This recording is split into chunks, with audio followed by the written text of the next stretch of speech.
Assalamu alaikum. Hello. Assalamu alaikum, sir. Good morning to all of you. Samiha. জি sir. আচ্ছা, আজকে আমার class হচ্ছে তোমাদের সাথে how to take a history taking number আইটেমটা how to take a history. আমরা রিপোর্ট ডেভেলপমেন্ট শেষ করছি, রিপোর্টের পরে হচ্ছে how to take a history and writing. তাহলে আমরা হিস্ট্রি টেকিং এবং রাইটিং করতে গেলে প্রথম আমাদের কিছু ফর্মালিটিস লাগবে, এই ফর্মালিটিস গুলো আমরা জেনে নেব। এক নম্বর হচ্ছে যখন আমরা একটা ওয়ার্ডে আসি, সার্জারি ওয়ার্ডে এসে প্রথম আমার নিজের পরিচয়টা সুন্দর করে দিতে হবে, র্যাপোর্ট ডেভেলপমেন্টটা করতে হবে, করে then I have to stand on the right side of the patient.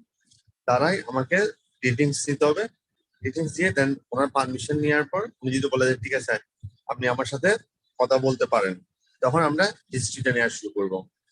History নিতে গেলে প্রথম নাম, প্রথম আসসালামু আলাইকুম।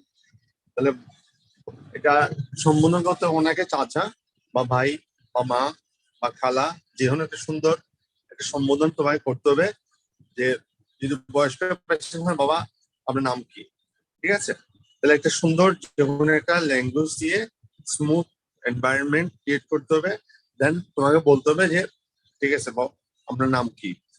এরপরে হচ্ছে নেমের পরে হচ্ছে এইজ, নাম, তারপর হচ্ছে বয়স, নেম, এইজ, তারপর হচ্ছে বয়স।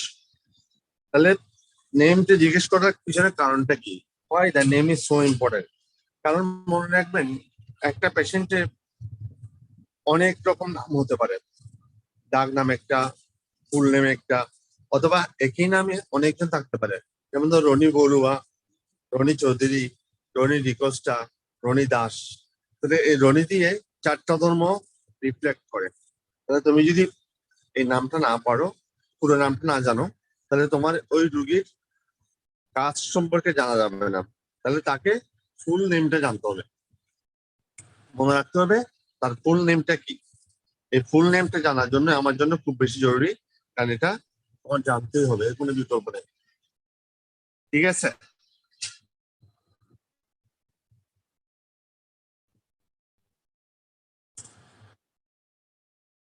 তাহলে এই ফুল নেমটা জানার জন্য তোমাকে অবশ্যই ওনাকে জিজ্ঞেস করতে হবে যে বাবা আপনার পুরো নামটা কি। পুরো নাম যখন বলবে তাহলে পুরো নামটা লিখতে হবে, কারণ ফুল নেম না জানলে আমরা তার কাস্ট অথবা তার কোন রিলিজিয়ন, তাহলে আমরা জানতে পারি না। তাহলে সেজন্য full name of the patient আমাকে জানতে হবে। তাহলে ফুল নেমটা মুসলিম হলে পুরো নামটা লিখতে হবে, অথবা যদি আচ্ছা দিচ্ছি আমি। তাহলে এরপরেই হচ্ছে নেম জানার পর এইজ, বয়সটা অনেক বেশি ইম্পর্টেন্ট। কারণ কি, বয়স ভেদে বিভিন্ন রোগ হয়। যেমন ধরো চাইল্ডহুড যদি হয়, বাচ্চাদের চাইল্ডহুডে কিছু জিনিস আছে, উইলিয়ামস টিউমার হয় আমাদের সার্জারিতে, চাইল্ডহুড ফিমোসিস বাচ্চাদের কমনলি হয় in case of childhood, phimosis. তারপর বাচ্চাদের যেগুলো কমন রোগ ওগুলো বাচ্চাদের হবে। কনজেনিটাল কিছু রোগ থাকে, হিমানজিওমা অথবা তোমার ডার্মারসিস, এই রোগগুলা ইউজুয়ালি কনজেনিটাল, যেগুলা জন্ম থেকে হতে পারে, ক্ল্যাপ লিপ, ক্ল্যাপ লেগ। সেজন্য জিজ্ঞেস করতে হবে আপনার বাচ্চার বয়স কত, অথবা যদি অ্যাডাল্ট হয়, অ্যাডাল্টে কিছু রোগ থাকে অ্যাডাল্টের রুল জানতে হবে। আর যদি হয় তার 40 এজ অ্যাবাভ, তাহলে কিছু রোগ হয়। ডায়াবেটিস মেলাইটাস কমনলি অকার চাইল্ড, ইয়ং অ্যাডাল্টের কম হয় জুভেনাইল অনসেট, কিন্তু সেকেন্ডারি অনসেট যেটা হয় ওটা হচ্ছে ডায়াবেটিস মেলাইটাস। এটা usually insulin dependent diabetes mellitus. তাহলে এটা তোমার কমনলি হবে একটা এজ অফ 40 তে গিয়ে ডায়াবেটিস ডেভেলপ করে। তোমাকে আর কিছু কিছু রোগ আছে, যেমন ধরো COPD, bronchitis, bronchitis, carcinoma lung, gastric carcinoma, এই সবগুলো সাধারণত 50 কার্সিনোমা প্রোস্টেট, এই যতগুলো রোগ হয় সবগুলো সাধারণত 50 বছর পরে, 50 থেকে 70 বছর পরে গিয়ে এগুলা রোগগুলা হতে পারে। কোলন ক্যান্সার, এই সবগুলো রোগ ইউজুয়ালি লেট এজের দিকে হয়। তাহলে আমাদেরকে সেজন্য রোগটা সম্পর্কে জানানো খুব জরুরি। কেন? বয়সটা কত, এই বয়সটা জানলে আমরা রোগ সম্পর্কে, রোগের ধরন সম্পর্কে, জন্ম থেকে ছিল কিনা বা জন্ম থেকে তার কোনো এ ধরনের সাফারিং ছিল কিনা আমরা জানতে পারি। তাহলে এই বয়সটা এই জন্য সো ইম্পর্টেন্ট। নেম, এজ, এজটা সেজন্য অনেকে আছে এজটা হাইড করে, কিন্তু এজ খুব জরুরি। ফিমেল যারা এখন কিন্তু ইয়ংদের হয়, আগে ছিল ফিমেলদের খুব 40 হতাম তখন, এখন এটা অ্যাবসলিউটলি বলা হয় না। তাহলে এই কথাটা তোমাকে জানতে হবে যে কোন বয়সে কোন রোগ বেশি হয়, সেজন্য তোমাকে মাথায় রাখতে হবে এবং ওই এজের সাথে মিলাই দিতে হবে। সেজন্য আমার বয়সটা বেশি বেশি জরুরি। নেম, এই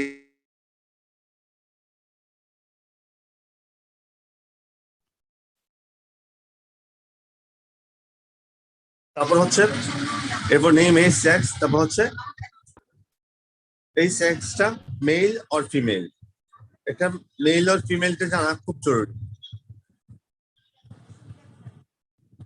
তাহলে মেল আর ফিমেল, কে মেল কে ফিমেল এটা জানা খুব জরুরি। কারণ কি, ফিমেলদের কিছু রোগ হয়, মেলদের কিছু রোগ হয় আলাদা। এবং এই অনেকের আছে নাম জানলেও ড্রেস গুলো এমন ভাবে পরে তখন বোঝা যায় না সেটা মেইন কি ফিমেল কিনা। সেজন্য আমাদের সার্জারি ওয়ার্ডে মেল ফিমেল রেশিও থাকে, এবং এই ফিমেল এবং মেল দুটো সম্পর্কে তোমার ক্লিয়ার কাট আইডিয়া নিতে হবে যে এটা কোন সেক্স, এটা মেলের এটা নাকি ফিমেলের। ফিমেল পেশেন্ট হলে নাম অনেক সময় রনি হতে পারে, রনি ফিমেলেরও নাম হয়, মেলেরও নাম হয়। সেজন্য আমাকে বলতে হবে এই পেশেন্টের দেখি সেক্স মেল না ফিমেল, তাহলে এটা তোমাদেরকে ক্লিয়ার হতে হবে। নেম, এজ, সেক্স, রিলিজিয়ন, রিলিজিয়নটা বেশি বেশি ইম্পর্টেন্ট। কেন? রিলিজিয়নটা হচ্ছে একটা পেশেন্টের, যদি তার আমরা রিলিজিয়ন সম্পর্কে, কাস্ট সম্পর্কে জানতে পারি, তাহলে অনেকগুলো রোগ তার আমরা আইডেন্টিফাই করে ফেলতে পারবো। যেমন ধরো যেহেতু বাচ্চাদের, মুসলিম বাচ্চাদের সার্কামসিশন করা হয়, তাদের কার্সিনোমা পেনিস অ্যাডাল্ট ক্ষেত্রে ড্যান্স পেনিসে কার্সিনোমা হওয়ার সম্ভাবনা খুবই কম। তাহলে সেজন্য আমরা যদি বলি একটা পেশেন্ট আছে তার কার্সিনোমা পেনিস হওয়ার সম্ভাবনা থাকবে, যারা হিন্দুস, যারা নন মুসলিম হিন্দুস, তারা সাধারণত সার্কামসিশন করে না, তার জন্য তারা ড্যান্স পেনিসে কার্সিনোমা হওয়ার সম্ভাবনা বেশি থাকে। সেজন্য আমার কাজটা জানা জরুরি। আরেকটা হচ্ছে, যেমন ধরো যিনি পায়াস মুসলিম, সে 5 ওয়াক্ত নামাজ পড়ে, হাত ওয়াশ করে, হ্যান্ড ওয়াশ করে, তাহলে তার 5 বার ধৌত করলে তার স্কিন ডিজিজ গুলো হাতে খুব কম হয়। তারপর আসো ক্রিশ্চিয়ান, স্যার অ্যালাউ করতে তাদের হবে না? হ্যাঁ স্যার একজন ওয়েটিং এ আছে। আচ্ছা ঠিক আছে, না ওয়েটিং আছে। আচ্ছা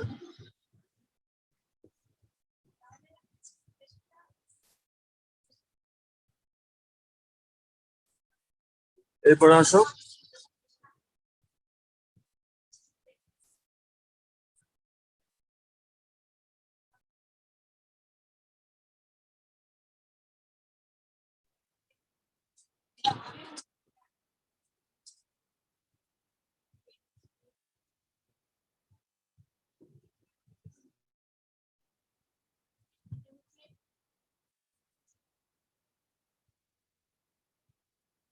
তাহলে এখন তোমাকে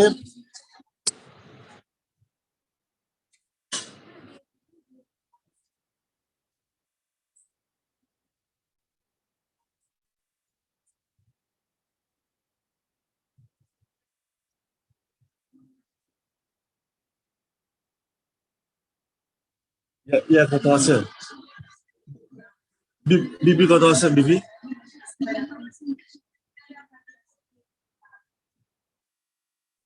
ইলেকট্রন ইমব্যালেন্স হতে পারে। এটা ইউনিট আসেনি, ইউনিট আসেনি।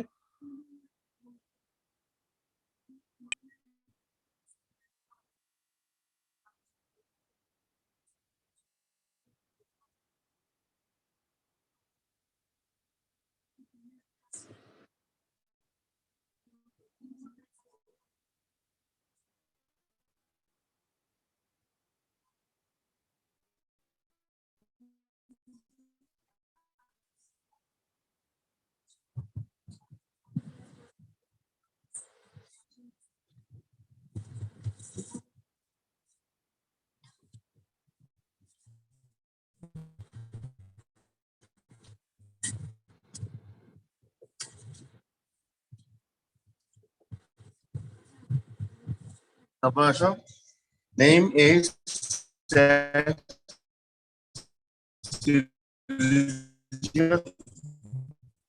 রিলিজিয়ন সম্পর্কে একটা হচ্ছে যারা তাদের কনস্টিপেশন কম হয়, কনস্টিপেশন কম হলে তাদের যেগুলো কলোরেক্টাল কার্সিনোমা অথবা তার হিমোরয়েড এই রোগগুলো সাধারণত কম হয়। সেজন্য আমাদের এই কাজটা অথবা তার রিলিজনটা জানা খুব জরুরি। এটা জানলে অনেক কিছু বেনিফিট হয়, তাহলে আমরা অনেক কিছু লাইফস্টাইল মডিফিকেশন করতে হয় না। আর একটা হচ্ছে কিছু রোগ আছে যেগুলো বিভিন্ন ধরনের হতে পারে, সেজন্য মেডিসিন জানলে আমাদের অনেক রোগ সম্পর্কে আমাদের কনসিডার করা যায় এবং এক্সপেক্ট করা যায় যে এটা তার হতে পারে। সাধারণত যদি কোনো একটা পেশেন্টের সার্কামস্টেন্স করা থাকে, এরপরে যদি তার কার্সিনোমা পেনিস হয়, তখন আমরা অন্যভাবে চিন্তা করি সেটা। সেজন্য এটা খুব বেশি বেশি জরুরি। তারপর আসো নেম, এজ, সেক্স, রিলিজিয়ন, তারপর হচ্ছে অকুপেশন। অকুপেশন, উনি কি কাজ করেন, উনি কি কাজ করে এটা বেশি জরুরি। কারণ তার কোন ক্লাস থেকে সে আসছে, কি আপার ক্লাস, মিডল ক্লাস না লোয়ার ক্লাস, কোন ক্লাস থেকে সে আসছে, কোন ক্লাস থেকে সে বিং করে, তাহলে ওই ক্লাসটা জানার জন্য তার সোশিও ইকোনমিক কন্ডিশনটা, অকুপেশনটা আমরা জানতে পারি। এই অকুপেশন জানলেই তার সোশিও ইকোনমিক কন্ডিশনটা আমরা একসাথে বুঝে নিতে পারি। যেমন ধরো সে যদি বলে যে আমি একটা অফিসে জব করি, আমার একটা ব্যাংকের ম্যানেজার, তখন আমরা মনে করি তার একটা আপার ক্লাস থেকে সে আসছে। তখন মনে করি যে না, ছোট্ট একটা চাকরি করি, তার মাসিক বেতন 35 থেকে 30 হাজার, মিডল ক্লাস। আরেকটা বলে যে না, সে একটু রিক্সা পুলার, সে মাসে 10,000 টাকা কমায়, সে লোয়ার ক্লাস। এভাবে আমরা একটু বলি upper, lower, middle and upper class. তাহলে এইভাবে আমরা বলি সে যে বিজনেসম্যান, তাহলে তার অসুবিধা নেই, তার ট্রিটমেন্ট, তাহলে ট্রিটমেন্টটা আমরা জানা বেশি সহজ হয়ে যাবে, ট্রিটমেন্ট প্রটোকলটা জানা বেশি সহজ হবে। তাহলে আমি যদি বললাম তাকে একটা অপারেশন করব, তার অপারেশন করা জরুরি, তাহলে অপারেশন করতে গেলে তাকে প্রথম জিনিসটা জানতে হবে যে তার অপারেশন করার আগে তার খরচ কত। এই খরচটা জানতে গেলে আমাদেরকে তার ইকোনমিক কন্ডিশনটা, সোশিও ইকোনমিক কন্ডিশনটা জানতে হয়।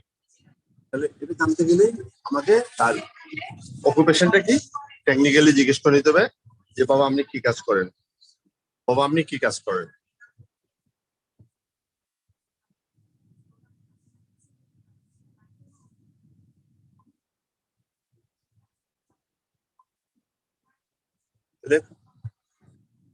এরপরে হচ্ছে অকুপেশনের পরে হচ্ছে মেরিটাল স্ট্যাটাস।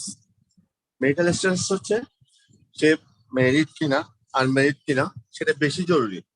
কারণ কি, মেরিটাল স্ট্যাটাস যদি হয়, তার যে মেরিট লাইফ লিড করবে, সে কিন্তু একটা সুন্দর শৃঙ্খল লাইফ লিড করে। কারণ তার মধ্যে একটা জবাবদিহিতা চলে আসে, পরিবারের একটা দায়িত্ব তার মধ্যে চলে আসে। তাহলে তার যেগুলা ডায়েটারি তোমার ইরেগুলারির জন্য যেটা রোগ হইতো, ওগুলা সাধারণত আর হয় না। ওগুলা যখন হয় না, তাহলে এগুলো না হলে তার লাইফস্টাইল মডিফিকেশন হয় না, তাহলে তাকে আমরা বলি যে সে মেরিড, তার বাচ্চা থাকতে পারে, তার বাচ্চা তাকে খুঁজে, তার ওয়াইফের সাথে তার একটা সম্পর্ক থাকে, তার মা বাবার সাথে একটা সম্পর্ক থাকে, তখন সে একটা লাইফ লিড করে রেগুলার লাইফ। আর যে কোনো ফ্যামিলির কোনো টান নেই, তার মধ্যে কোনো সকালে আসছে, বিকালে গেছে, দুপুরে কোন জায়গায় খেলে গেলো, বিকালে খেলে গেলো বা রাতে গেলো, তাহলে তাদের কোনো প্রবলেম হতে পারে না। তাহলে এগুলা হচ্ছে একটা ম্যারিড লাইফের জন্য বেনিফিট এবং ডিসবেনিফিট। ধরো তোমার এখানে বেনিফিট যেখানে হবে সেটা হচ্ছে তার একটা সিঙ্গল লাইফ লিড হবে।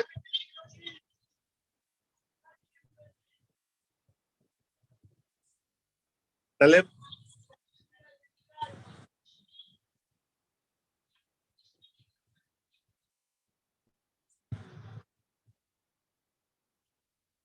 তাহলে এরপরে হচ্ছে, তোমরা শুনতে পাচ্ছ?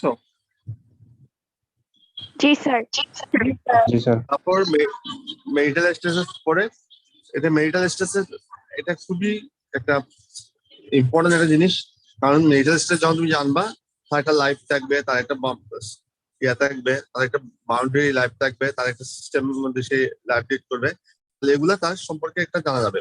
ওগুলো জানা গেলেই আমাদের মোটামুটি আমরা ক্লিয়ার হয়ে যাব যে ঠিক আছে তার এটা কি হতে পারে। এখন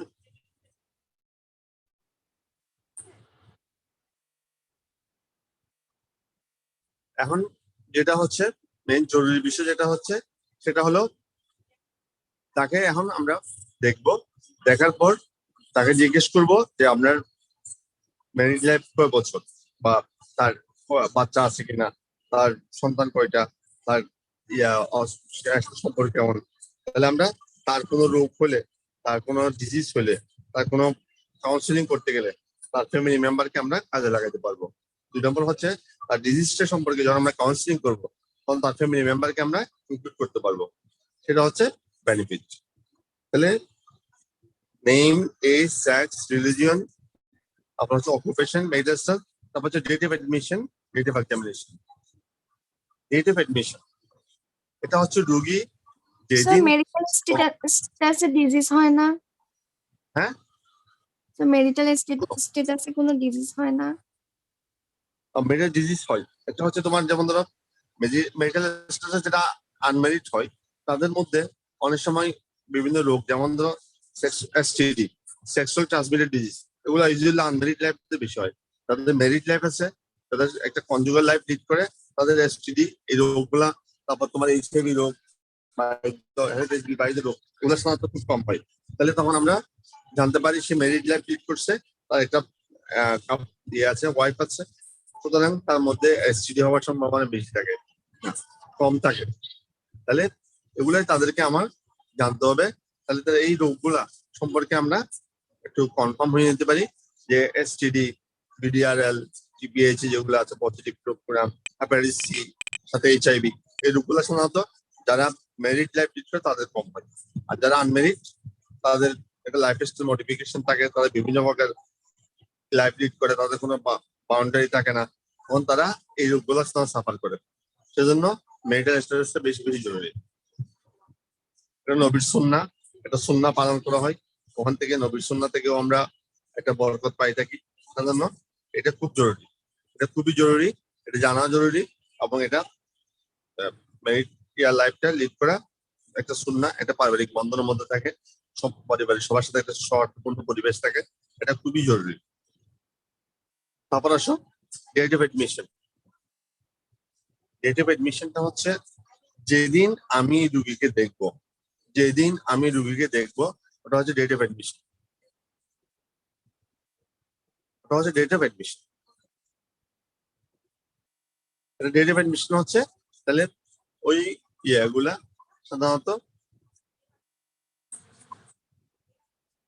ডেট অফ এডমিশন আমরা দেখবো যেদিন রুগীটা ভর্তি হয়েছে ওই দিন। ধরো আমি দেখতে পাচ্ছি আজকে, কিন্তু রুগী ভর্তি হয়েছে গতকাল বা পরশুদিন, তাহলে এই 2 দিনে রুগীর প্রগ্রেস হচ্ছে কিনা, বা আগের চেয়ে ব্যথা বাড়ছে কিনা, বা আগের চেয়ে ব্যথা কমে গেছে কিনা, সেটা আমি জানতে পারবো।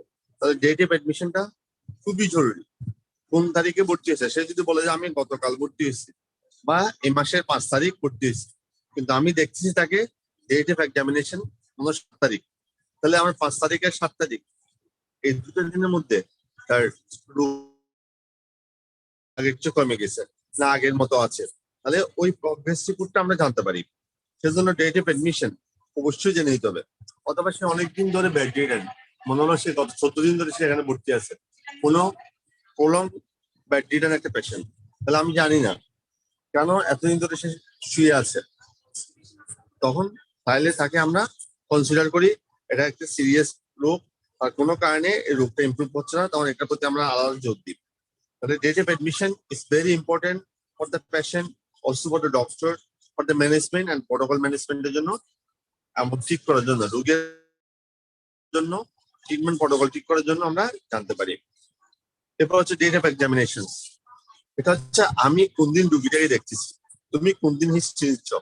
মনে হয় রুগী ভর্তি হয়েছে এ মাসের 6 তারিখ, তুমি হিস্ট্রি নিচ্ছি এ মাসের 16 তারিখ, তাহলে গত 10 দিন আগে রুগীর কমপ্লেন কি ছিল, which complain patient brings to him, তোমার পেশেন্টের রুগীর কি কমপ্লেন নিয়ে হসপিটালে ভর্তি হয়েছিল, এটা ছিল চিফ কমপ্লেন, তখন তোমাকে সেটা জেনে নিতে হবে। এখন সে ভালো হয়ে গেছে, এখন তার অপারেশন হয়ে গেছে, তার এখানে একটা অপারেশন দাগ আছে, তাহলে আমি বুঝতে পারবো সে পেটের ডান পাশে একটা ব্যথা ছিল, চিপ কমপ্লেন, এবং সেটা ছিল অ্যাপেন্ডিসাইটিস।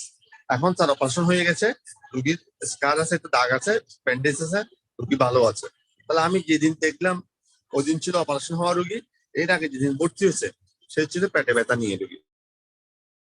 এই date of examination very very important.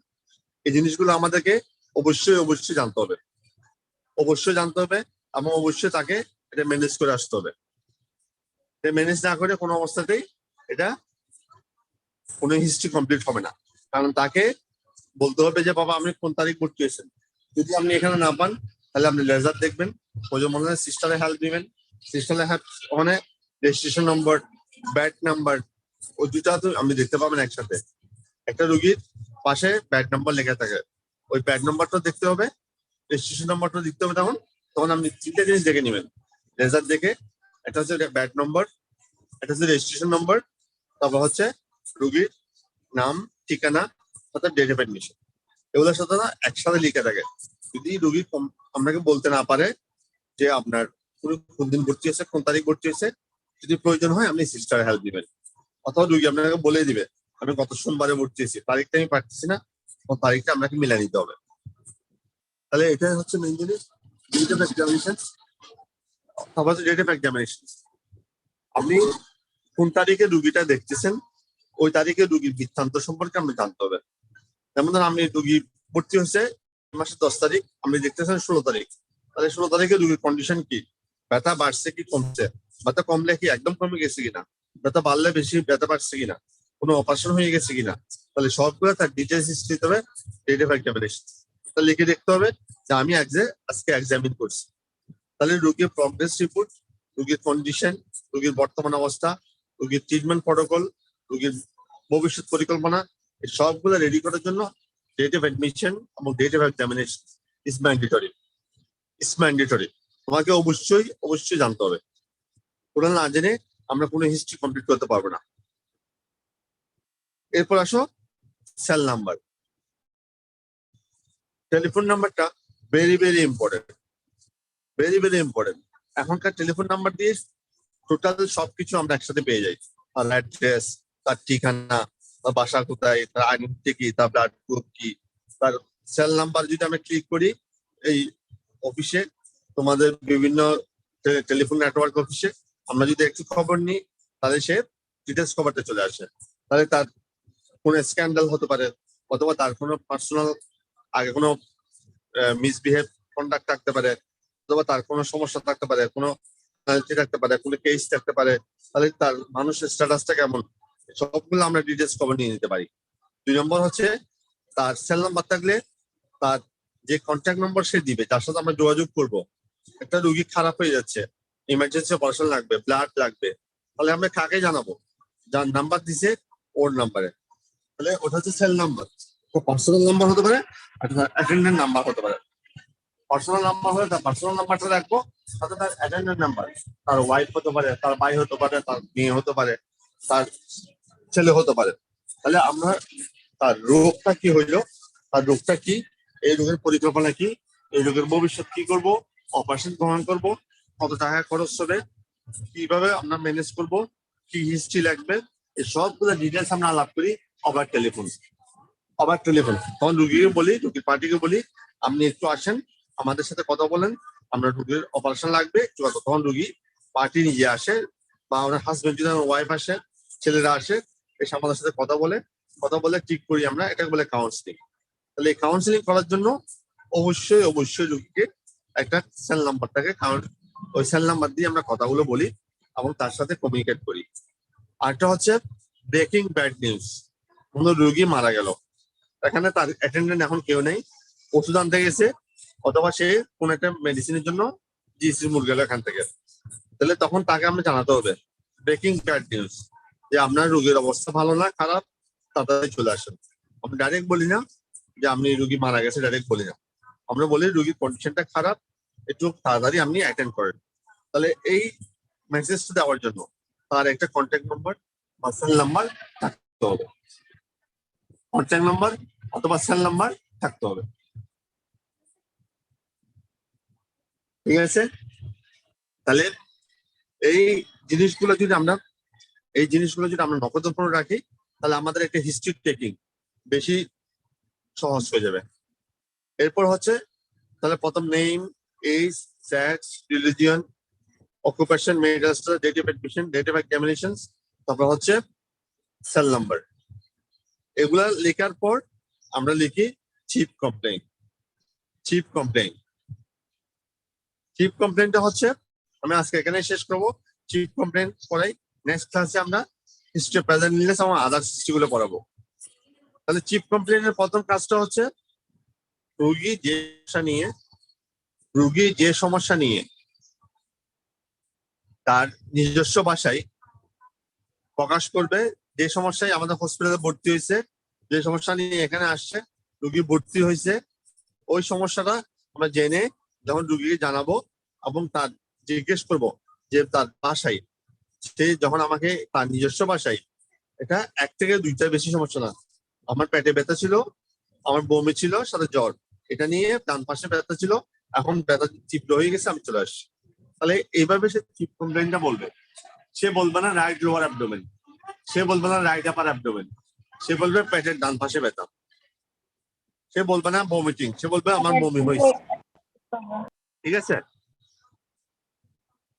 অথবা সে বলবে না তোমাকে আমার পেটের উপরের পেটে ব্যথা, সে বলবে উপরের পেটে ব্যথা বা নিচের পেটে ব্যথা বা তল পেটে ব্যথা বা পেটের ডান পাশে ব্যথা। তাহলে আমাকে বলতে হবে অন পেশেন্ট ওয়ার্ডস, রুগী যে ভাষায় বলছে ওই ভাষায়। তো আমি বলবো pain on the right lower abdomen for, আমি যদি রুগী বলে আমার গত 2 দিন ধরে ব্যথা, ফর 2 days। তারপর লিখবো অ্যাসোসিয়েটেড উইথ কি ছিল, vomiting, associated vomiting and fever.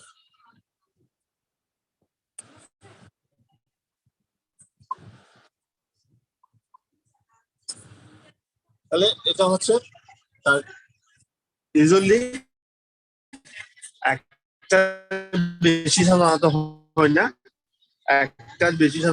না, একটা বা দুইটা, নট মোর দেন 2 or 3, একটা বা দুইটা কমপ্লেইন থাকে, 3-4 হসপিটালে ভর্তি হয়েছে এবং সেটা নিজস্ব ভাষায় তোমাকে এক্সপ্রেস করবে উইদিন 1 or 2 words অথবা নট মোর দেন 3 words। এটা হচ্ছে চিফ কমপ্লেইন। আমি এক্সাম্পল বলি, একটা অ্যাকিউট অ্যাপেন্ডিসাইটিস রোগী, সে আসলো যে আমার পেটের নাভির চারপাশে ব্যথা ছিল, ব্যথাটা ছিল গত 2 দিন ধরে, আজকে ব্যথাটা পেটের ডান পাশে চলে আসছে, ব্যথার সাথে সাথে তীব্র হচ্ছে এবং বমি আছে, জ্বর আছে, এই জন্য আমি ট্রিটমেন্টের জন্য এখানে ভর্তি হয়েছি। তাহলে আমার চিফ কমপ্লেইন কি হবে, pain around the umbilicus then shifted to the right iliac fossa, right lower abdomen for 2 days, acute vomiting and fever। তাহলে এই কথাই হচ্ছে আমার চিফ কমপ্লেইন। আমি কখনো বলতে পারবো না রাইট ইলিয়াক ফোসা, আমি কখনো বলবো না রাইট হাইপোকন্ড্রিয়াম, আমি কখনো বলবো না রাইট এপিগ্যাস্ট্রিয়াম, আমরা বলবো আপার অ্যাবডোমেন, লোয়ার অ্যাবডোমেন অথবা আবার বলবো লেফট লোয়ার অ্যাবডোমেন, লেফট আপার অ্যাবডোমেন বা রাইট লোয়ার অ্যাবডোমেন, এভাবে আমরা ইউজুয়ালি বলি। তাহলে আমরা কখনো লয়েন বলবো না, ইলিয়াক কথা বলবো না, কখনো আমরা তাকে মেডিকেল টার্মস যেগুলো আছে আমরা এগুলো ইউজ করবো না, তাহলে এগুলাই আমরা ম্যানেজ করবো। ঠিক আছে, একটু তোমরা ক্লিয়ার আছো মোটামুটি? জি স্যার। এটা পড়ে নিবা। একটু থেকে পার্টিকুলার আমি শেষ করলাম চিফ কমপ্লেন পর্যন্ত। আগামী ক্লাসে আমাদের হিস্ট্রি অফ প্রেজেন্ট ইলনেস আমরা শুরু করব। হিস্ট্রি অফ প্রেজেন্ট ইলনেস থেকে পরবর্তী যা আছে তোমরা পড়ে আসবা, আমি তোমাদের সাথে আমি রেসপন্স করব। তোমাদের প্রশ্ন করলে যেন উত্তর দিতে পারো। Past illness, allergic history, drug history, past history, এই সবগুলো আমরা প্রেজেন্ট হিস্ট্রি, প্রেজেন্ট ইলনেস, এই সবগুলো আমরা আগামী ক্লাসে পড়াই দেবো। শনিবার আমার ক্লাস হবে, শনিবার আমরা ক্লাস শেষ করলে আমরা আইটেম দিয়ে দেবো 1 এবং 2। ঠিক আছে, ওকে স্যার। তাহলে তোমরা এটা পড়ে আসবা, 2 নাম্বারটা পড়ে শেষ করে ফেলবা। তাহলে আমরা আইটেমে যাব, ওই দিন আইটেমে যাব, 2 নাম্বারটা শেষ করে আমরা আইটেমে যাব। ঠিক আছে, ওকে স্যার। যতটুকু করছি আমরা, এর মধ্যে কোনো প্রশ্ন আছে বা তুমি বুঝতে পারোনি কোনো কিছু, এরকম কোনো প্রশ্ন আছে কিনা? No sir. আচ্ছা, বুঝতে কোনো প্রবলেম হচ্ছে? কথা বুঝতে কোনো প্রবলেম হচ্ছে? না No, sir. sir. Thank you. তো আমি একটু রুল কল করবো, তোমরা রেসপন্স করো। হ্যাঁ,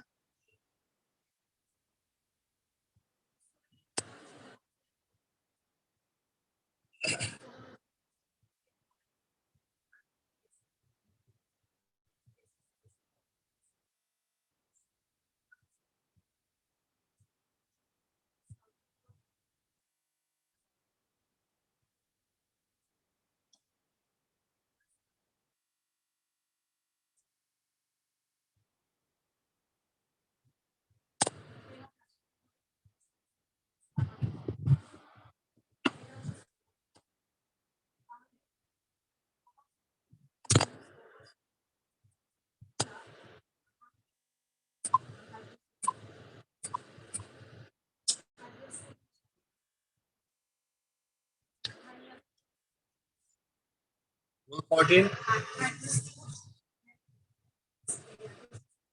Rule 14.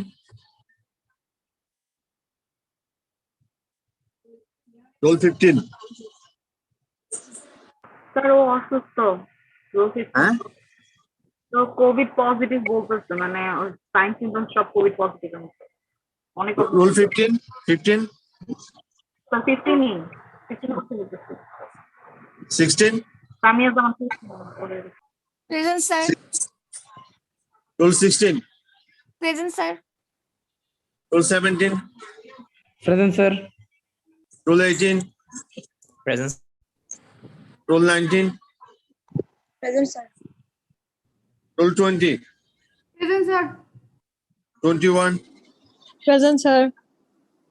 22. Present sir. 23.